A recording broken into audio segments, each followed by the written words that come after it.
My camera was not recording this entire time, and I'm fucking embarrassed, as if you guys can fucking see that part, but it's just embarrassing because fuck. That's so embarrassing. But let's get into the motherfucking video. What is up, y'all? It's your motherfucking girl.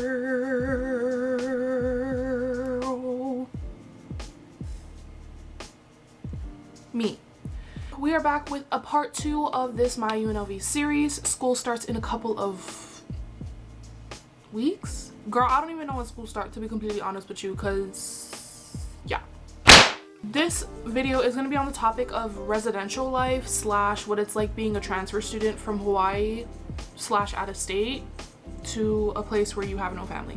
Pretty much all the things I'm going to tell you in this video has to do specifically with living on campus, as well as moving in, and some tips and tricks of like what I did when I was moving in, being that I'm from a fucking island in the middle of the ocean, crossing across the Pacific Ocean to come to Las Vegas.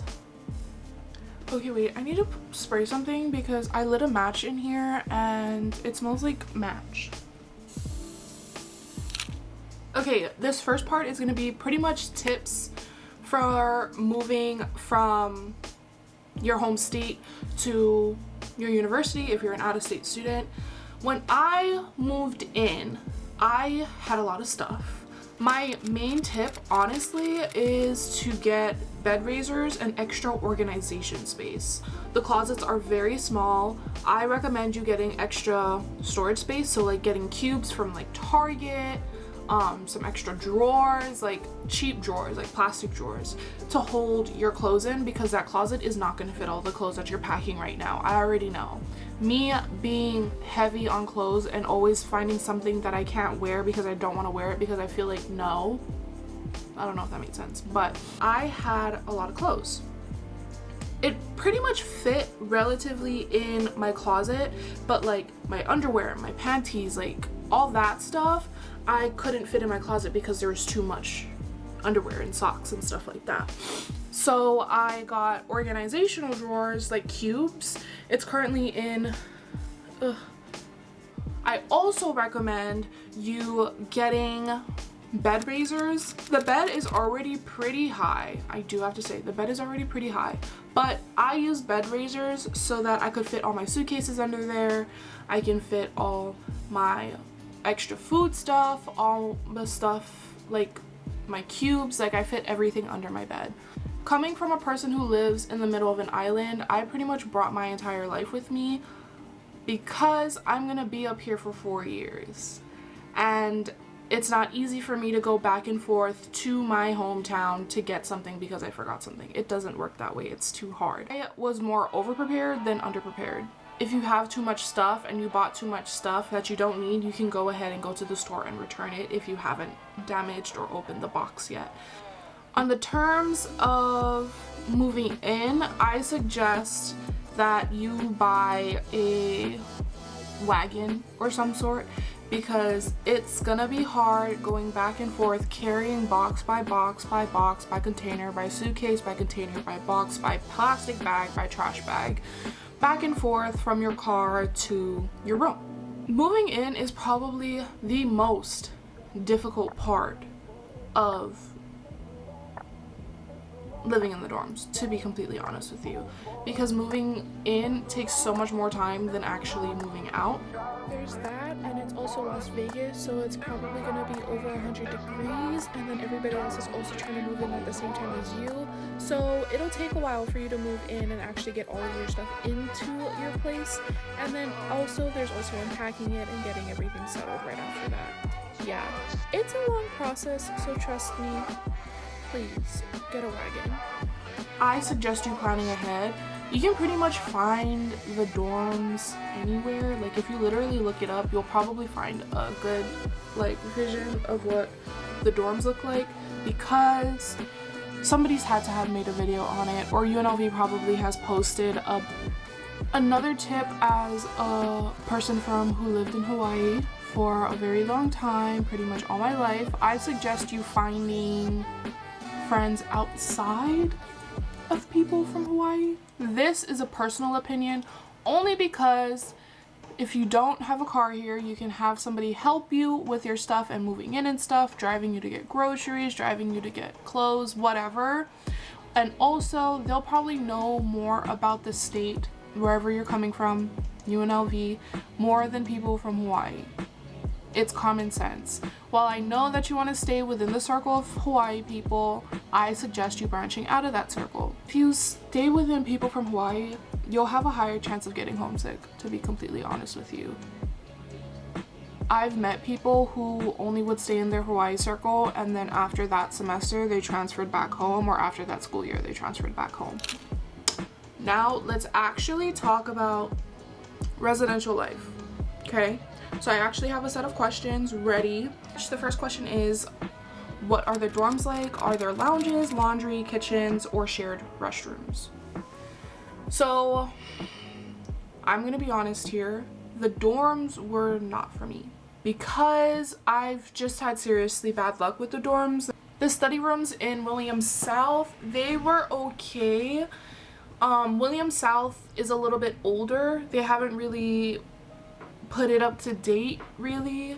I didn't really like the study rooms, probably because it was just really plain in there. Like, I don't like looking at 4 plain walls for a long period of time.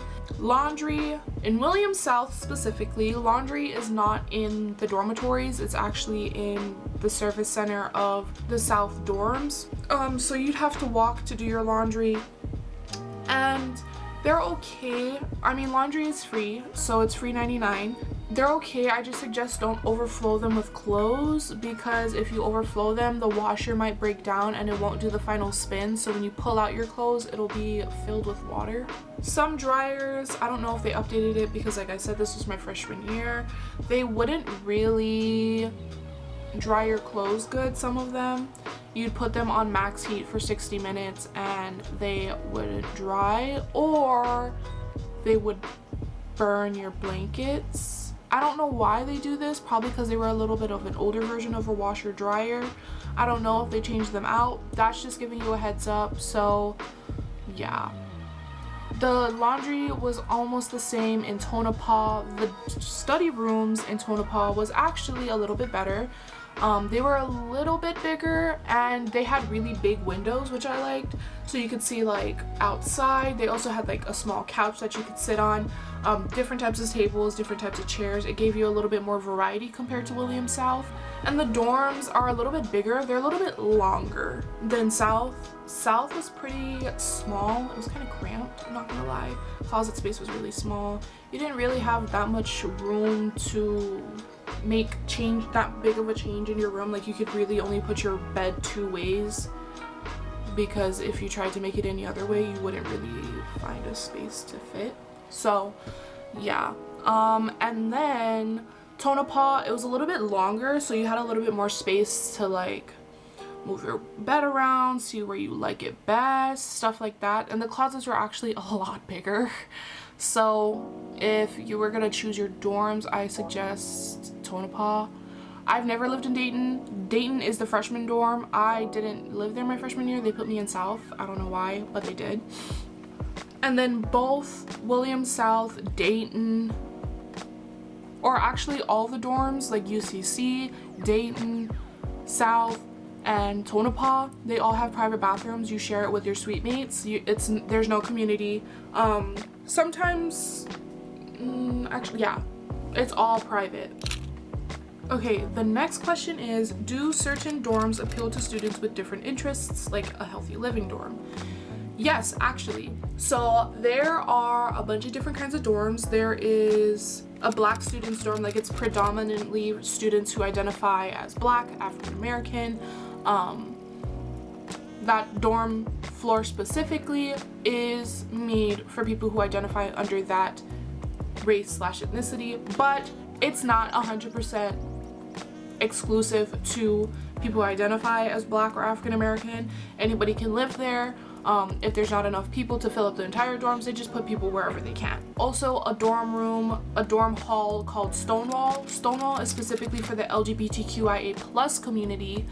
Yeah, and then there's also a healthy livings floor, an engineering floor, I think there's an all women's floor, I believe. UNLV does offer a lot of different types of dorm living based on your preference. Like I said, there's healthy living, LGBTQIA+, black identifying, all women's, engineering, stuff like that. They cater to these types of groups specifically so that everybody can feel comfortable in a space where they're living at as much as they can. The next question is, do most students live in the dorms? What about after sophomore or junior year? And if they move off campus, do they live in apartments or shared houses? Okay, what UNLV tends to do, if you're an out-of-state student, international student, sometimes in-state student, they require the freshmen to live on campus. They do this because it helps the student get familiar with the campus a little bit better. Coming from an out-of-state and trying to move off campus your freshman year, it would be a little bit hard to find your groove on campus, like where to go, which ways to walk, which way is faster, which one is slower, what's the best route during what time, what place, so on and so forth. But after your freshman year, you can leave campus and move somewhere else, or you can change your dormitories. I stayed living in the dorms until my sophomore year. I would have stayed all my 4 years, but some things did change and my family and I decided to move out, hence me living in an apartment right now. But you can literally stay living on campus all your years of college. If you do have the option of moving off campus, there are like off-campus student living that's somewhat affiliated to UNLV. The Degree is one of them, the Legacy is one of them, I believe the U is also one of them, and there's also apartments across the street where the dorms are called the Echo. They're not affiliated with UNLV exactly, but they do cater to a lot of UNLV students. Or you don't even have to do that, you could just go get a house, rent a house, lease a house, lease an apartment that has nothing to do with UNLV. The next question is, are any students placed in triples? I had a friend who did live in a triple. I almost went into a triple before I decided to not come back to the dorms. That's where I was gonna live next. The triples are actually pretty big. It's 1 bathroom. You share it with 3 people. The space is actually a pretty good space, I would have to say. Triples are very limited. It's only in 1 dormitory, which is Tonopah. God, those last sets of questions are really hard to answer. But you have reached the end of this video. I hope it gives you a taste of what living on campus would technically feel like. The next video I'm gonna make, I'm not really sure. It depends on the weather and it depends how free I am. I might just walk around campus to show you guys the general places of where I like to go and places that's pretty common for people to go. On that note, I'm just gonna say thank you guys so much for watching. I hope you enjoyed this video. If this video helped you in sort of way, if it gave you some sort of pleasure or some information, please give it a big thumbs up. Also hit that subscribe button because I've been posting 2 times a week. Why am I posting 2 times a week? I really don't know. But we're gonna keep posting 2 times a week until we can't be posting weekly 2 times a week no more. But I'm gonna go upload this stuff so that I can start editing it so I can post this. So I'll see you guys on Tuesday with a new motherfucking video, bitch. Oh, can't do that.